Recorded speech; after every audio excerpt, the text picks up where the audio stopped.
तो अब हम यहाँ पर एक्चुअली बहुत ज्यादा डिमांड आ रही थी कि सर दो सदिशों के अदिश गुणनफल बता दीजिए, दो सदिशों के सदिश गुणनफल बता दीजिए। तो मैंने दोनों को एक ही वीडियो में कंबाइन करने की कोशिश की है। तो सबसे पहले हम दो सदिशों का अदिश गुणनफल देखेंगे। क्या देखेंगे? दो सदिशों का अदिश गुणनफल। तो हमें पहले तो दो सदिश लेने पड़ेंगे, दो सदिश गुणनफल, दो सदिश लेने पड़ेंगे। तो माना एक सदिश A है और एक सदिश B है। जब हम सदिश लेते हैं तो इसका रिजोल्यूशन करना होता है। रिजोल्यूशन का मतलब होता है कि एक्स एक्सिस में कितना मान है, वाई एक्सिस में कितना मान है और जेड एक्सिस में कितना मान है। तो एक सदिश का हमने देखा कि एक्स में ax है और वाई एक्सिस में ay है और जेड एक्सिस में az है। ऐसा ही हमने सदिश b का भी हमने ले लिया है। यहां तक तो कोई प्रॉब्लम नहीं है। अब ये दो सदिश कुछ भी हो सकते हैं।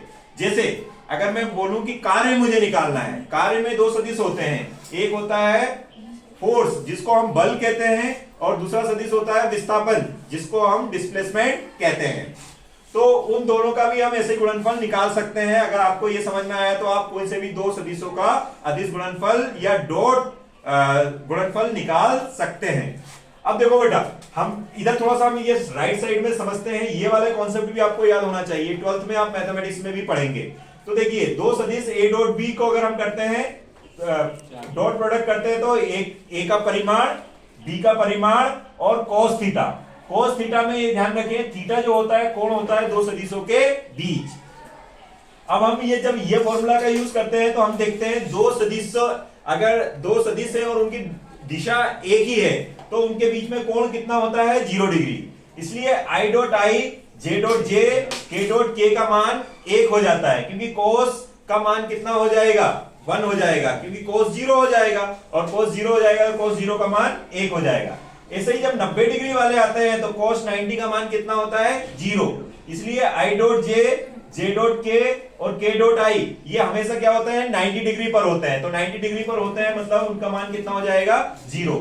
इसलिए I dot I, J dot J, K dot K का मान हमेशा 1 होगा और उसके 90 डिग्री वाले का हमेशा क्या होगा? 0 होगा। अब हम यहाँ पर गुणनफल में आते हैं।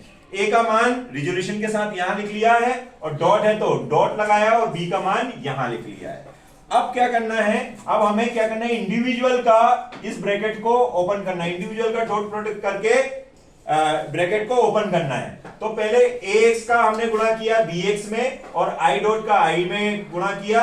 ऐसे ही फिर ax का by में, फिर ax का bz में, और जो यूनिट वेक्टर है उनका डॉट प्रोडक्ट होगा। सिंपल नंबर जो मैग्नीट्यूड है उसका परिमाण है उसका गुणा तो सिंपल हो जाएगा और उनके यूनिट वेक्टर का डॉट प्रोडक्ट हो जाएगा। ऐसा ही फिर ay का सब में करेंगे मल्टीप्लाई और ऐसा ही az में मल्टीप्लाई करेंगे। तो ऐसे करके मैंने ये सभी मल्टीप्लाई कर दिए हैं। आप भी इसको सॉल्व करके देखिएगा। अब देखिएगा यहां पर देखा हमने I डॉट I का मान हमने यही देख लिया था, कितना था? 1। तो यहां पर 1 हो गया और ax bx में अगर 1 से गुणा करेंगे तो वही का वही आ जाएगा। लेकिन ये 90 डिग्री वाले आ रहे हैं, देखिएगा ये 90 डिग्री वाले, तो ये वाला टर्म, ये टर्म और ये टर्म क्या हो गई? 0 हो गई। ऐसा ही अब यहां पर हम आए तो J डॉट J का मान कितना हो गया? 1 और ये a by by तो पहले से था तो ये वाला क्या बचा? a by b by। ऐसा ही अब ये 90 डिग्री वाले जो टर्म है वो सब क्या हो गई बेटा? 0 हो गई।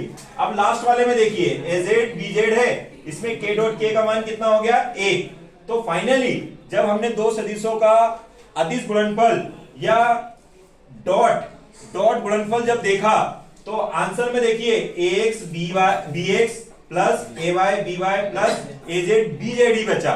इसमें i कैप, j कैप और k कैप सब क्या हो गए? एलिमिनेट हो गए। इसका मतलब ये है दो सदिशों का जब अदिश गुणनफल होता है तो आंसर हमेशा क्या होता है बेटा? अदिश होता है। इसलिए एक एग्जांपल अगर हम समझें, बल एक सदिश राशि होती है, विस्थापन एक सदिश राशि होती है, लेकिन जब हम उनका अदिश गुणनफल निकालते हैं या डॉट गुणनफल निकालते हैं तो आंसर कार्य आता है और कार्य कैसी राशि होती है? एक अदिश राशि होती है। तो उसका हमें कॉन्सेप्ट यहां से समझना चाहिए। अगर ये समझ में आता है तो आप किसी भी दो सदिशों का अदिश गुणनफल निकाल सकते हैं। Thank you.